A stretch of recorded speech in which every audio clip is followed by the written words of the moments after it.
we interrupt our program to bring you this important message. Yo, it's Remember the Show. Slick with the flows, where the sparring can go. Who's gonna be on, man, you never will know. Guess you better tune in, cause we live from Chicago. Belal Muhammad, that's the king of the tweets. Jason Anik looks like John, step his hands to his feet. Every Thursday, we gon' give you a treat. It's Remember the Show, hit play and repeat. And retweet, and retweet, and retweet. And retweet, it's Remember the Show, hit play and repeat.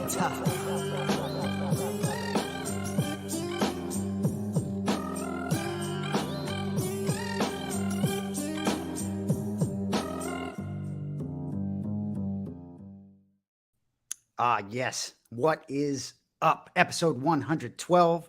Remember the Show. Those of you join us live, we appreciate that you remembered the show tonight. My name is Jason Anik, joined as always by the number one UFC welterweight contender, Belal Muhammad. Dude, I'm jumping out of my skin, man. Flying to Chicago tomorrow morning. I know we'll get to Anthony Pettis fighting championship later on tonight, but I can't wait, man. Gonna hang out with my boy. That's what's up, man. See you tomorrow around 3:30 Central. I was about to say, you look fresh right now. You look, you got a haircut. Oh, good, right? You know, we go like this. We look like John Anik, right? We're getting ready to bro. That's John Anik right there. But no, we keep it high and tight. It grows pretty quick. As you know, those of us that can grow this will be nice and full in a few days. So my wife doesn't like it this tight on the side, but we're ready to go. APFC 7, Hammond, Indiana, Sunday night. But we'll get to that later, dude. So how are you? Are you in Chicago? I see you look clean on camera, but the white background, where are you at? Yeah, I'm in Chicago. I'm trying to find different spots. See what's better off. Space. You'll see it when you come to my house. You'll see like little areas. Be like, oh, we can make this a podcast area. So I had to set up this room. I'm gonna give me like a nice little banner in the background. So trying to see what works. Yeah, we need a main event Muhammad poster. You got that guy doing a bunch of work in the backyard, right? Oh yeah. Yeah, let him work some magic. We got new fence. We got new grass. So pool's out right now. So you're gonna have a little bit of fun back here. I tell you what, well, I'm interested. For those who follow Belal Muhammad, which I'm sure you do, you've seen these stairs, right? And so I'm going to see these stairs. And as much as I like to stay in shape, I'm going to get my ass handed to me. I have a feeling, but I'm not going to stop, Even if I'm walking and everybody else is running, I'm not going to stop. And if I need to stop, hands on my knees, blowing air, I'm going to do my best. Anthony Pettis hit me up too. He's like, hey, you guys working out Saturday? I said, bro, let's go to the stairs. And he's like, all right, I'm down. I was like, all right, let's do that. But he's 6 a.m. every morning, so I want to see where he's at with it. But I tell people, I'm like, bro, stairs and jogging are two different things. I was messaging Chef Ian Larios. He's trying to hit 65 miles this week. So we're like in a little bit of competition. I was trying to keep up with him, and I tried to hit 11 yesterday, but he's hitting 8 every single day.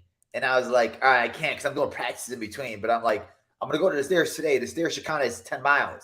Absolutely. I don't count. 10 miles counts as 10 miles. I'm like, bro, the stairs is different. The stairs is not freaking a nice little light jog that you're doing. Dude, exactly. I was about to say, hey, if you need to get more miles in, I'm happy. We go run 8-10 miles all day. Those stairs are where it's at. But Larios, he looks like he's in great shape, right? Yeah, they're on tour right now. So they're going, deli roads all over the world. But every spot he goes to, he's trying to hit 8 miles, 10 miles. But he sets himself like goals. Like this week, I think he set a goal of like trying to hit 63 miles. And I was like, dude, that's a lot. But he's like, yeah, it just keeps me like motivated. Well, I'm not just being lazy on the tour bus or using excuses like, jet lag or something like that. But it pushes me too, because he'll always send me videos and like, bro, you're lucky I'm not a welterweight. I would be killing you. He's running in like 100-degree heat in Vegas right now. But yeah, it just pushes me to want to work harder. I love it. All right, we'll get to the topics because I'm chomping on the bit. Obviously, we're going to talk about the UFC, the APFC creeping. But we got to start, yes, for y'all always there. It's killer workout. Best is 8 rounds. Went out there, yeah. She was messaging me that she went and tried it out. So that's cool. So her best is 8 rounds, Bully B. What I tell people, for your first time to do 8 times is really good. So Lou acts like he forgot about this story, but I tell it all the time because the first time Lou went to the stairs, he stopped halfway and he sat down because he was like dead. And shout out to another regular medicine. But yeah, first time Lou went to the stairs, he had no cardio and he was like dead and he just sat in the middle of the stairs. And he acts like I'm lying, but I'm telling you guys, it was true. So I know you don't like to brag, but do you track how many times you go up and down? I mean, for y'all, it's going 8 times. I mean, what are you, 25 Yeah, I'm trying to hit pounds? at least like 15 runs, and then like maybe a couple walks to just like cool down or whatever. But yeah, I've been going a lot lately because it's like fall weather this week. Last week was like 118 degree heat out here. This week it was kind of like cooler, so it was like really good stair weather. Well, the good news is it's not like you could lose me on the stairs, right? It's not like we're running a trail. So you go do your 15. Far y'all, you come hang with me. We'll do 8. All good. All right. UFC Singapore. I know we don't always look back and remember the show, but whoa, man, like so many directions to go. Max fudging Holloway, man. I mean, but we won't go there. We got to start with Zombie. I know you were touched. Not only your cry face touched, but by Korean Zombie's retirement, as were a lot of us. No one's really talking about him going out like that. Like, I really didn't like seeing that, if I'm being honest with you, but it was quickly sort of relinquished into a great moment. But anyway, it certainly touched you. Yeah, I mean, it was just like an epic moment. Just seeing the crowd, them singing on his walkout, just him having That was insane. the Hawaii shirt on and the walkout too was like just epic because it just shows how much of a good dude he is. And bro, I mean, he went out on his show. The way that Korean Zombie fights, I felt like he went in here knowing that, yo, I'm either gonna knock him out or I'm gonna get knocked out. I don't care. Like, I'm not trying to play this game because he kept bull rushing him. And he kept charging forward at him. And that's just like the way he fights. Like, you're going to let Max Holloway stay on the outside. He's most likely going to pick you apart. He's going to use his boxing, use his range. And he's very good at that. And I think that Korean Zombie knew that, like, my moment to beat him. Can you see me still? Oh, you look great. Sorry. Yeah, my moment to beat him was to just bull rush him and make chaos. And he thought maybe he could catch him in the middle of the chaos.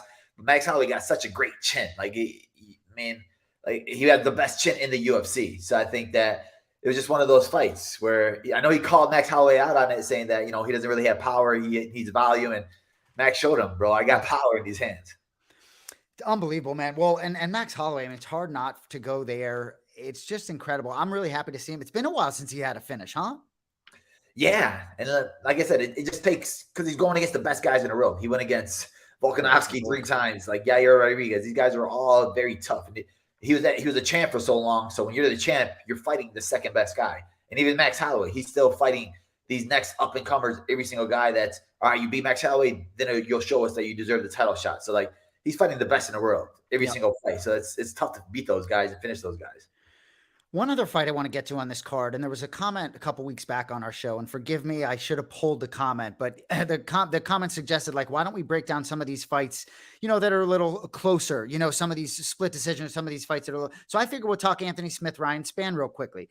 Kenny Florian thought Spann won the fight. For me, the leg kick volume for Anthony Smith was probably the difference. As always, rounds can be tough to judge, but certainly a close fight. Gotten to know Anthony Smith, so certainly happy for him. But how did you score that fight? Man, honestly, that was a tough one to score because I gave the first round to Anthony. The second round, he almost got finished by Spann. And then the third round, I thought, Spann landed harder shots. I think that he took his foot off the gas a little bit, and it gave Anthony more volume and gave him room to hit him a little bit more. And it just came to both sides. Like, to me, if you would have gave it to Spann, I would have been like, all right, that's cool. If you gave it to Anthony, I could see it. But to me, honestly, I gave it to Spann. I thought Spann did enough.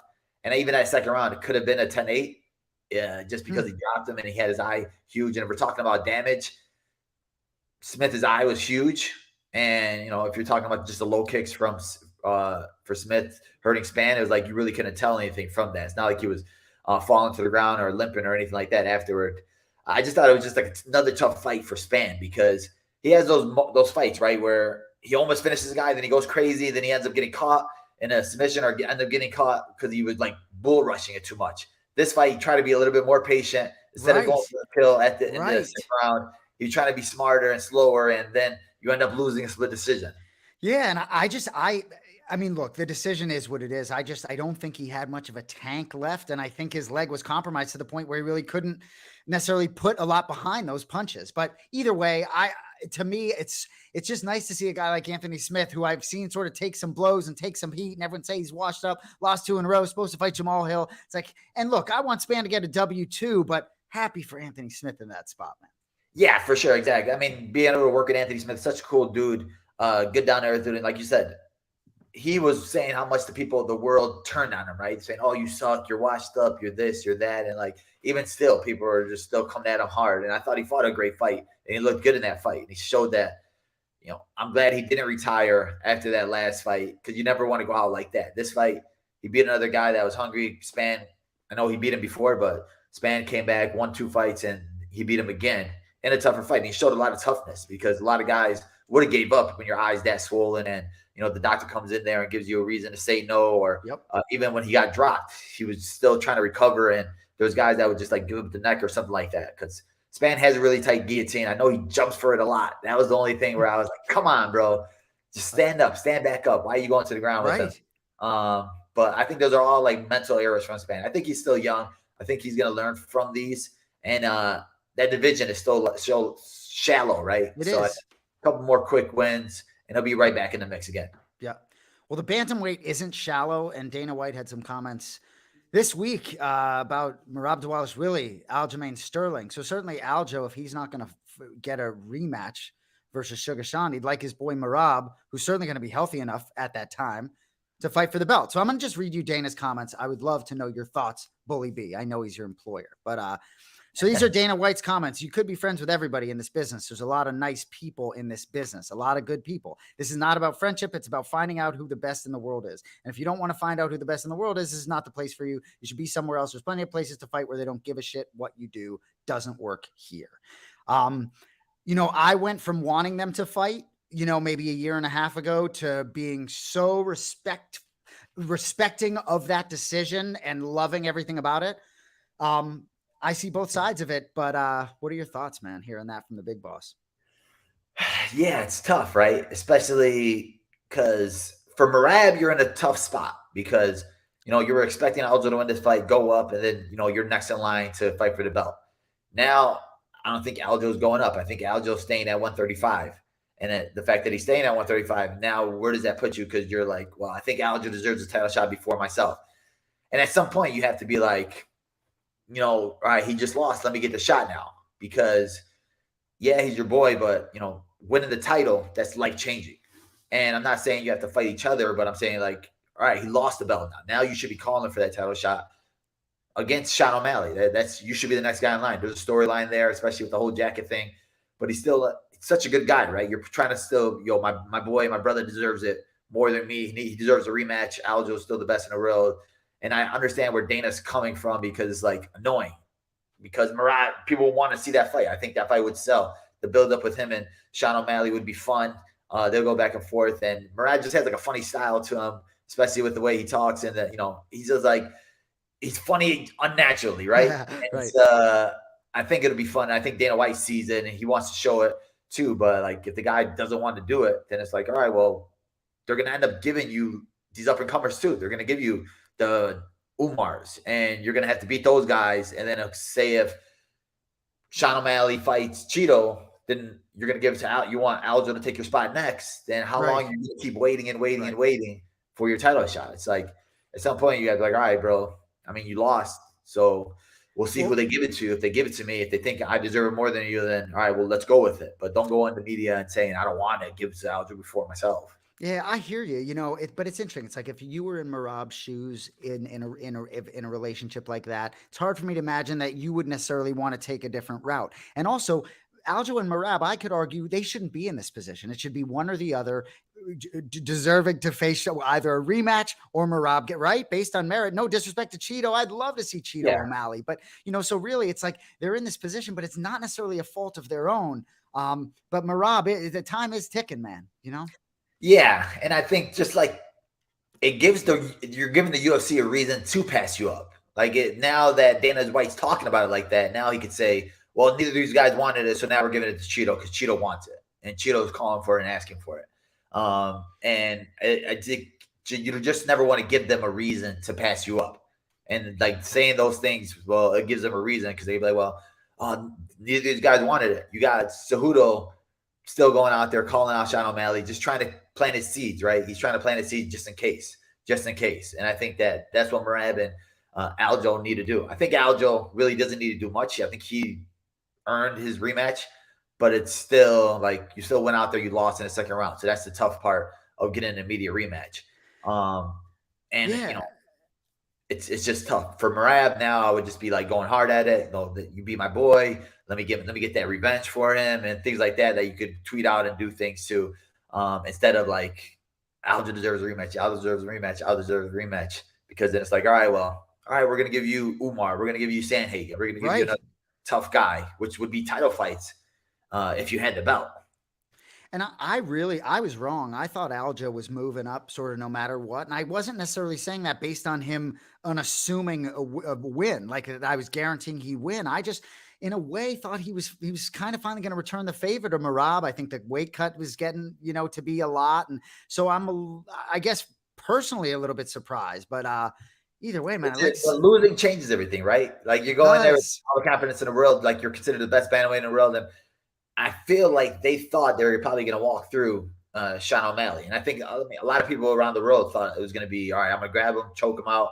And, you just never expect to lose. So I think now you lose. Now it's like, all right, well, if I go up to 45, who are they going to give me? They're not going to give me Volkanovski coming off a loss. Maybe Max Holloway. I doubt it. And it's your confidence too. It's like, I had all the confidence in the world. Let me go up and fight these guys. Now it's like, I got dropped by Sean O'Malley. Is that telling me, man, there's something wrong with my chin? Is that telling me that these bigger guys are going to drop me or finish me? So maybe I should just keep myself down here. Maybe it was a accident. Maybe it was just a one-shot thing. Maybe it was a bad weight cut because I did a quick turnaround. Give me a full camp and watch what I do. Give me the full time off and watch what I do at 135 to show you guys that I did get rushed. Like these are all things that go through your head after a loss. Yep. I mean, either way, I love seeing the divisions get a new champion. It just becomes interesting in a different way. So can't wait. Dude, so December 16th, Chandler McGregor, I guess some random tweets out there, some comments from McGregor. Like, I mean, I don't think they're fighting in 2023. Do you? I mean, yeah, I really don't think they're fighting. I think McGregor is so good at getting attention, right? He's so good at, getting people talking, and he knows that one tweet or one thing will get the world going nuts and writing articles about it. Dana White said it himself. He said, I don't know where he got that from. Like, we're talking to him. We're hoping that it happens, but I don't know. And I just don't know with the timing, if they're really going to just like not care what USADA says. Because I don't even know if he's even still in the testing pool yet. Like, right. Have they thought anything about that yet? Well, like, it seems irrelevant, because I guess if they want to make an exception, they'll make an exception. But it's still like Colby Covington ain't fighting in 2023. Conor McGregor ain't fighting in 2023. I hope I'm wrong on both counts. Yeah, I mean, me too. I really do. It just doesn't make any sense to me what's taking so long with all these people. There's other title fights that are looking to get booked, right? You still have Alex Pereira against Yuri. You have the girls, Juliana, and what you call it, should be fighting Roxy. Mm-hmm. So I think there's title fights that need to be made, but the Leon against Kobe fight, they've been talking to forever. I know Dana White did come out and say that, I don't know, John Jones didn't tell me nothing about Kobe not fighting on November card. I don't think John really cares. So I'm hoping that that's the case and they end up doing it on that card and we do get a fight. It just doesn't make any sense what's taking so long with just getting announced. Great. Well, Bully will do a little game show on the street. And if you want to give him a fat check to be the backup, fine. But otherwise, that's fine. And then we don't have to wait till International Fight Week 2024 to see Bully B. Maybe we'll get him in the winter. Maybe we'll get him on Super Bowl weekend or something. Anyway, speaking of weekend, how about this weekend, bro? APFC 7. Dude, I can't get enough. So we get 20 fights, if my math is correct. So for those of you who don't know, I know we said it last week on the show, Belal Muhammad and I will join Ben Davis on the commentary for Anthony Pettis Fighting Championship, APFC 7, Sunday, September 3rd. So we got the amateur prelims, 3 o'clock, I believe, Central Time. Pro prelims, 6 o'clock Central Time. And then I guess it goes on Fight Pass, 7 o'clock. Are you fired up for this? I got a couple specific questions, but dude, this is going to be exciting, man. Bro, I'm super excited. Especially because I got a lot of people on the card, fans and friends on the card that are fighting, teammates on the card that are fighting, and just our debut, right? It's going to be cool to see how we do it. I always wanted to see how I would commentate, and it'd just be fun to try it out and fun to see where we do. If we hit it off, what did they think? Yo, Dana White calls us. Yo, hey, I like what you guys did over there, man. Let's bring you guys to the show. Exactly. Well, the last time I was, I met Dana fairly recently, actually, and he definitely said to me, like, if anything ever happens to John, you ready to go? I'm like, yeah. Well, so now maybe I will be, but we'll let Ben Davis handle the play-by-play duties. Thank goodness for Ben Davis, because dude, trying to prep these fighters, it's no joke. Trying to learn about these guys, not a lot of footage out there on all of them. But one guy, let's talk about the main event. You know him very well. A couple sketch comedy bits put out there by Belal Muhammad. So it's Kevin Novacek. I hope I'm pronouncing his name right. But dude, he's pretty tough dude at middleweight. Looks like a big boy. So what's your experience with this guy? Man, we've been training partners for the last 10 years. Like, he's literally the one that got me my first pro fight. I was, like I said, I was a small gym in Chicago. Then I ended up meeting him just randomly through a friend, and we would just go to his gym, and it would just be like 4 or 5 of us, and we'd just go in there just straight sparring or hard wrestling. Like, there was no coaching, there was no technique. It was just going live. Like, we would sit there and spar boxing rounds until somebody falls or somebody breaks. Like, we would go like 10 rounds. We were so dumb. But yeah, we've been together forever. And, he took some time off 2 years ago. He took I think 3 year stint off where he thought he was going to be done. And he's like, still would help me train every single one of my UFC fights. Then he started getting the hunger back, and he's like, yo, I want to fight again. And he has a great record. He's 20-4. And he's fought some very tough guys. He has a lot of UFC veterans on his resume. He wasn't an Ultimate Fighter. He made it to the Ultimate Fighter. Unfortunately, he lost on there, but that was when he was fighting at 170. Now he's going up to 85. Like I said, he's a big dude. When he would cut to 170, it would be a tough cut. I was like, bro, what's wrong with you? But yeah, I'm excited for him, man. Because like I said, I think this is to win a belt on this show, this card. It's a huge card. It's on Fight Pass under Anthony Pettis. The way they do it, they show out. They get a lot of their guys that win belts, and guys that went on the show, they end up getting the call to the big show. And I think they've had at least 3 or 4 guys get called to a bigger show like PFL or UFC. So it'll be cool. Hopefully this win right here will get Kevin on the big show and get him a contract. Yeah, and I believe his opponent is Chris Crosby. I don't have my notes in front of me, but that's the main event, middleweight championship, first middleweight championship for the Anthony Pettis Fighting Championship. But I can't wait, man. Winning streak. He's all submissions. Right? On a roll, yeah. So yeah, it's not an easy fight for Kevin, but the way we train, the way we work, he's looking good this whole week. Good spirits, and tomorrow is just weight cut day, and we're ready to go. So this dude he is facing, right? I believe it is 7 straight submissions, 7 straight first round submissions, right? If I'm not mistaken, I don't care who you're facing. That's impressive, but I don't know how easily he'll. Kevin seems to think he's a different level of competition. So yeah, I tell Kevin. I was just literally telling Kevin today. I was like, bro, like. You're grappling with me. Like, this guy's not going to be a better grappler than me. And right. There you go. It's true. It's like the guys that he's training with now, where he trained with UFC level guys, high caliber guys. And he's training with myself, who I consider the best in the world. So 100%. Let's go. He's my main training partner. And every time I would fight locally and I would have Lou in my corner right before I walk in the cage, Lou was like, he's not going to hit harder than me. And he's not going to be stronger than me. And he would always tell me that before I walk in the cage. And now it's like, the same way where I can tell these guys that I'm training with now, like, yo, they're not going to be stronger than me. They're not going to be better than me. So you ain't got nothing to fear. Go in there and have fun. And that's what it's going to do. And can't wait for him to show out. I love it. And we'll look for your unbiased commentary during the main event as well. Be a nice test for you. Jack it off, honestly. I'm looking at it. I'm thinking at it. He's like, bro, hop off into the corner. So we may have to pull a Paul Felder out here and hop in the corner for the main event for that one. Yeah, just keep your microphone on you. Keep your microphone on you, because I'm not trying to describe Chris Crosby's detailed grappling on the ground. We'll leave that to you. Especially if you want me getting in there for the post-fight interviews. You sit your ass there for all the grappling. Anyway, so I guess we'll move on. Anyway, so please, those of you remember the show loyalists, please tune in to the APFC Sunday night. We'll be doing our thing. You can be sure. Anyway, let's move on to the big show, though. UFC Fight Night, Gane versus Spivak, Saturday, September 2nd. Bully, I believe we will be in fighter meetings during the main card this weekend. It will be in APFC fighter meetings, I believe. Fighter meeting. Okay. Yeah, exactly. Fire up some questions. I'm excited. All right. Accor Arena, if I'm saying that right, Paris, France. So main card begins 3 o'clock Eastern time. We're going to give you 3 picks as usual, starting in the lightweight division. Oh, we got to see that green screen bone.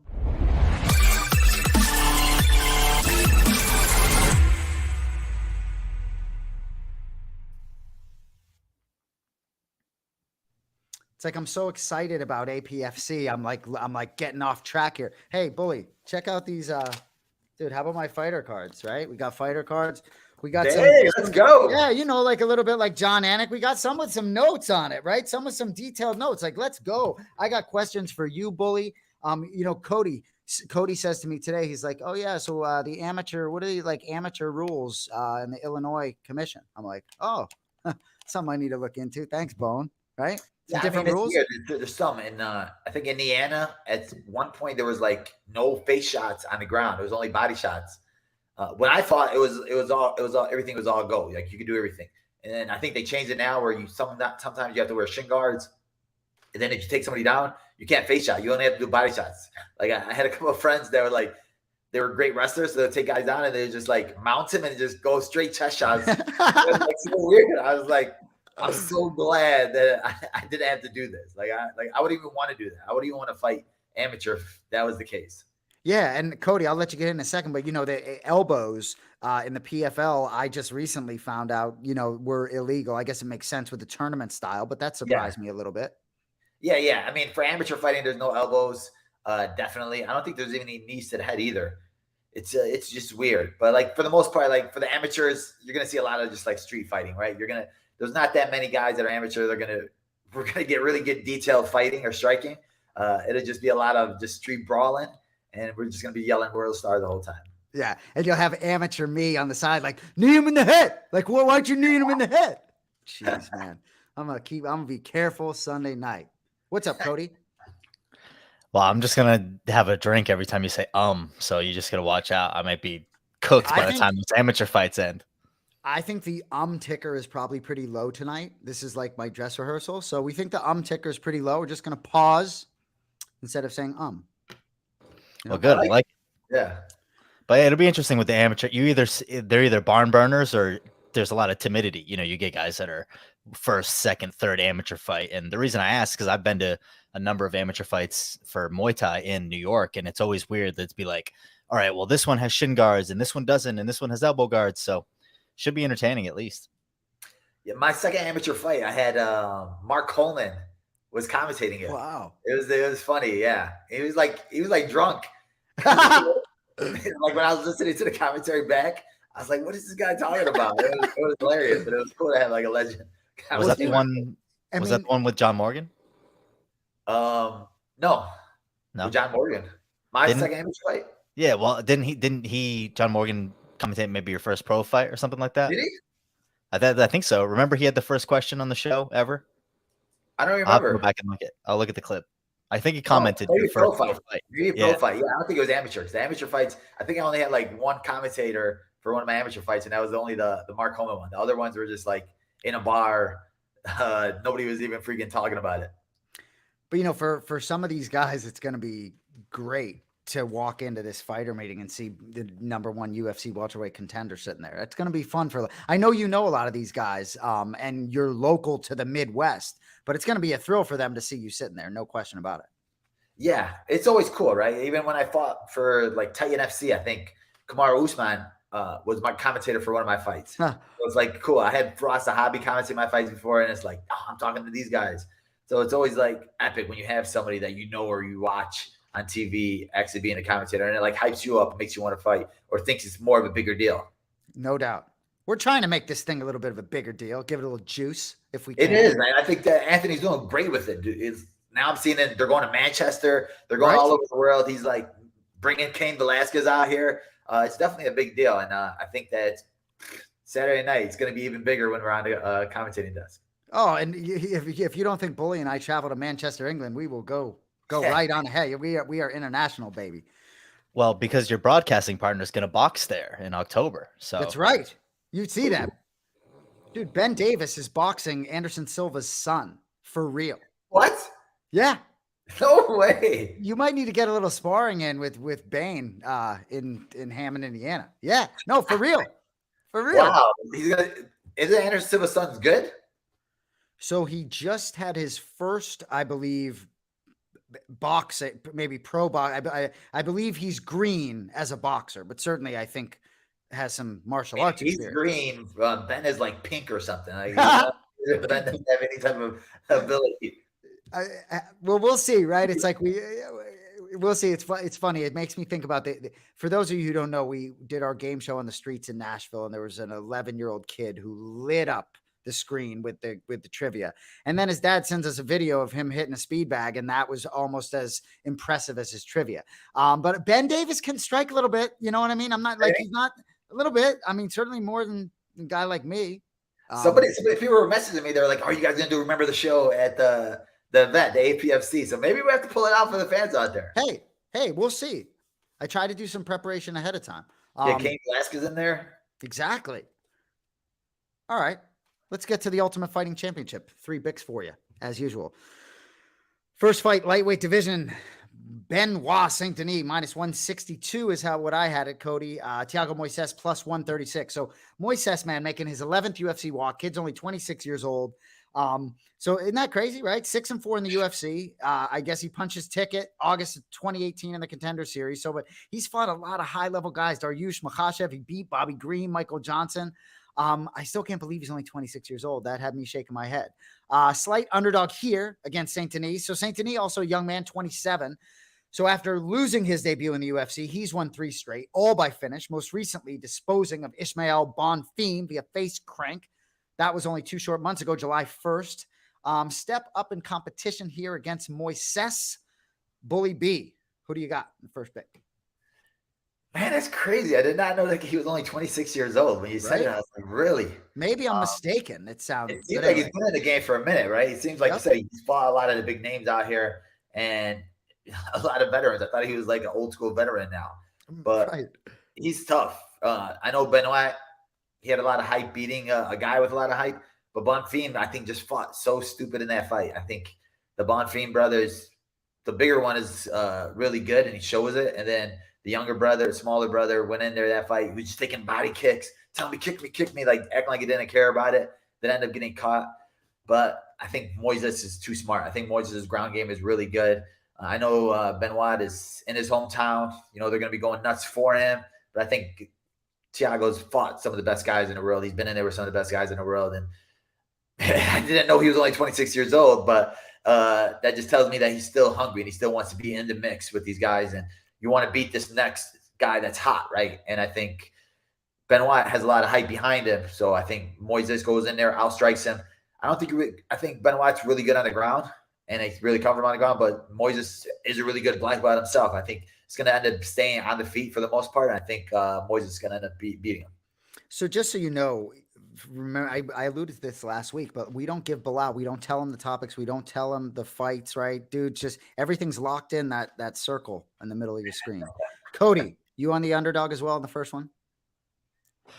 So I'm actually not. Thiago Moises is actually 28 years old, so you were close. Is he? Yeah, 20. But still, I mean, 28 is younger maybe than even we would have thought anyway. Out of so Wikipedia, he's 28, not 26. Sorry, go ahead. 28 on Tapology. Yeah. So, but where I do think that this fight is going to play, I think Belal, you're spot on with the fact that, you know, Benoit Saint Denis is also a grappler. You know, believe he's had 9 submissions in his pro career. He's only had 1 fight go to a decision, and that was a loss. So I think this one is probably going to be a decision. Like, I hate to go against the betting trend, but I think these guys match up really well. As you said, on the ground, they're probably equal. So it's going to be a stand-up fight. I think it probably goes to decision. And, you know, I do think one thing to be wary of, and where I wouldn't lay money on this number, is that it is at home for Benoit Saint Denis. You know, I believe that he was fighting in the France Special Forces, you know, before his MMA career. So feasibly, this is a huge fight for him, going to be a lot on his back, and you never know how that energy is going to impact you. So I'm going to go with Benoit Saint Denis for the pick, but I do think that this is a stay away case because of everything you laid out. Moving on to the co-main event, second pick of the night, the women's flyweight division. Manon Fiorot, minus 198. Rose Namajunas, plus 164. Thug Rose Namajunas on a fight card just always perks me up. You know, a little Pat Barry in the corner. Is Trevor Whitman going to be in the corner? I don't think so. I don't think so either. I think it's only Pat there. Yeah, so that's interesting, and I that just popped into my head. I should have looked into that. But anyway, Rose, kind of a significant underdog here. I understand it's in the flyweight division. She's a strawweight champ, but We're going to start with Rose out of respect for the former champ. Dude, so hasn't fought since the uninspiring loss to Carlos Esparza. That was May of 2022. But man, what a career. Faced Andrade twice, Joanna twice. Her last 2 wins against Zhang Wei Li, who's all the rage right now. I mean, that must be nice looking back on those 2 wins for Thug Rose. Still 31 years old. Anyway, can't wait to see her walk. Can't wait to see her fight. But Manon Fiorot, both guys on the Anik and Florian podcast, if I'm not mistaken, picked the favorite, Florian and Petrie. So she's won 10 in a row since a loss in her pro debut, 5-0 in the UFC. Her last fight, October 22nd of last year, UFC 280, Caitlin Chukagian. Chukagian missed weight, no problem for Manon Fiorot, still beat her unanimous decision. I'm excited for this one. I've heard a lot of I haven't heard many on Rose, but I may be on that side of it. Cody, why don't you start us on the co-main event, and then we'll finish with both. So, I mean, Thug Rose, fan favorite, Diamond Dandy when she's in the interviews, just really likable. I was able to see how just excited, her and Pat were in the corner in one championship cornering their friends. They seem like a great couple. And I think moving up weight here, you're going to see a different version of Rose Namajunas, who, as we all know, before she was this, striking goddess, was out there knocking people out and, beating people by clean decisions. She was a submission fighter. She's a very, very good black belt on the ground. So I think with the upper weight class, she's going to lean on that. She's going to want to take down Manon quick and try and nullify some of that, maybe get some of the gas tank out. It's only 3 rounds. I was looking at the fact that out of their 27 total fights, 12 have went to a decision. Obviously, Rose is the more predominant finisher. But I think Rose is going to go out there and get a submission here. I know a lot of people aren't on her, and this could very easily go to a decision, and we'll be sitting there like, oh, I wonder who's going to win, because that's sometimes how it goes in the women's division. But I think Rose by sub here, just because, A, she's very good on the ground. She's moving up a weight class. I think she's going to lean on those skills. And B, it's been a while since she's shown that prowess, and haven't seen much from Fiorot to say that she is going to defend it. So Rose by sub is the pick for me. It's always tough to know all that has gone on with Rose Namajunas in the last year and a half. There's just so many unknowns. On the other side, Manon Fiorot really feels like she punches her ticket to a championship fight with a win here. Remember the name. Are you going against Thug Rose? Yeah, honestly, I really don't know why she moved up. I thought, like you said, she has 2 wins over the champion right now. And I don't know, just that time off. Even in that time off, she lost a grappling match pretty easily. She was going against the killer, though. But, I think mentally for herself, even when talking about her last fight against Carlos, saying, it was probably very boring. And I think that stuff really hurts her when people ask about her and remind her of it. Because the mental game with her is the toughest part. And I don't know. I just think this is a tough fight for her to come up to 125 at. Manon is very good with her kicks, side kicks, teep kicks. She's good at keeping distance. She's fast in and out. And I think that, she has kind of like the same style as a Rose, but she's better at it. I think Rose, like you said, she may try to grapple, take her down, but she doesn't have the best wrestling. She has a kickboxer in her corner. I just don't think that the 125 move was the right move for her. I think that she's going to end up going back down to 115, or should go back down 115. But I think Manon is going to be too much for her. I think she's going to be too big for her, too fast, too strong. Dissenting opinions. I love it on the first 2 picks of the night. Moving on to the main event. Hang on, Jay. Yeah, go if ahead. I could just jump. So you said that Manon believes that she punches a title shot with this win, right? Belal, what do you think of that statement, with obviously the surging Tatiana Suarez being in the same division? Yeah, I mean, I think it's you beat a girl like Rose by finish. But no, Tatiana Suarez is 115. She wants to be 115 champ. I think that for Manon, it's like you go out there, you finish Rose, and I think she could probably be next in line at 125 for sure. So I guess Blanchfield's the name, right? Blanchfield just had a huge win. She's the 125 kind of next up, right? Yeah, but like that's the thing. It's like that's why I said Manon needs a finish here. If she goes out here, finishes former champion, then I think she punches her ticket. If she goes out there, it's a close fight. Even Blanchfield, it was a tough fight. It was close. I know she dominated it for the most part, but it was like her holding her to the fence, holding her there, pushing her there. And, a lot of people weren't really going nuts about it, saying she's next. She's still super young. I don't think you need to rush her to a title fight. Yeah. I think for Manon, she comes out here, gets a big finish, she skips the line. Main event, heavyweight division, Ciryl Gane, Sergey Spivak. It sounds awful for me to say, but when I see Ciryl Gane now, his name on the top, I'm just like, I know that sounds awful. He's a ferocious athlete.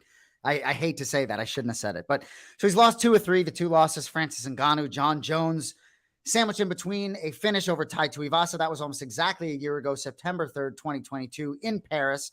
Hopefully that French soil bodes well for Ciryl Gane. I would love to see him with some sort of explosive finish here because I'm a fan. But like Sergey Spivak on the other side, like the underdog here. So Ken, Flo, and Petrie both picked him on the Anik and Florian podcast. So love the nickname Polar Bear, first of all. So he's won 6 of 7. The only loss in there to who I believe is going to be a future champ, Tom Aspinall. The last 3 he's won all straight, 3 straight, all finishes. Last time out, first round sub over Derek Lewis. I mean, that was February 4th. It's like when I talk about this heavyweight division and it being solid and there being some depth, I don't even think about Sergey Spivak. I know that sounds disrespectful, but I'm not even necessarily putting him in there, and he should be. I'm interested to hear where you go on this one, Bully B. Are you going with the favorite Gane, or are you going with the dog like Petrie and Florian? Man, I just go back to that last fight and how bad Gane looked on the ground, and even the fight with Francis where he pulled for a leg lock. And it cost him the fight. It was very low IQ on the ground. And I think that Sergey, his wrestling's really good. He has really good Greco wrestling, great throws, and just see how he manhandled the guy like Derek Lewis. I think if he grabs a hold of Ciryl, he's going to take him down and he's going to dominate him on top. I don't think that Gane is going to have anything off his back. He doesn't seem like the type that wants to learn from his mistakes and get better on the ground. I think that he's going to do what he does. He's going to try to stay on his feet for the most part. And if he gets taken to the ground, well, we'll move on to the next heavyweight, right? But I think this is just a bad matchup for him. I think Sergey, he got a lot of momentum going right now, and his wrestling is really good. He's really good with trips. He's really good with heavyweight takedowns. Not really big double leg guy, not really going to go on his knees or anything like that. He's just good at upper body, grabbing hold of you and pulling you to the ground or taking you down off the fence. And when he's on top of you on the ground, you get back up, he pulls you down again. Get back up, he pulls you down again. And I think he's going to end up being one of those with Ciryl Gane. Ciryl Gane maybe get up the first time, second time, but he's going to stay attached to him the whole time and maul him on the ground. And I think it could be a Spivak finish. Well done, making me want to go to the window, if I'm being honest. Cody, are you on the dog as well? I think you have to be on the dog. And honestly, this is one of those fights where the second I got the odds from Kenny, so Kenny and I are on the same team in the Anik and Florian main event challenge, right? So I have to do whatever punishment, even though I'm not involved. And the second I saw the Spivak line, I was like, Kenny, we eating on this line. And then that scares me because usually when I feel that way, I'm either 100% right or I'm 100% wrong. But this one, I'm going to lean on the numbers. So I went and I did some research about the numbers here. Gane, 45% takedown defense. Obviously, we saw what John Jones did to him. Francis took him down 4 times. Francis is not a world-class wrestler by any means, although his wrestling has looked better in those recent fights. He did land 2 takedowns on Jairzinho Rozenstruik. Now, one could argue that Jairzinho Rozenstruik might be a worse wrestler than both Ciryl Gane and Sergey Spivak. So it's hard to use that fight really as a gauge. But Spivak on the other side, 65% accuracy. He averages 5 takedowns per 15 minutes. This is 25 minutes where he's got the fight to take down.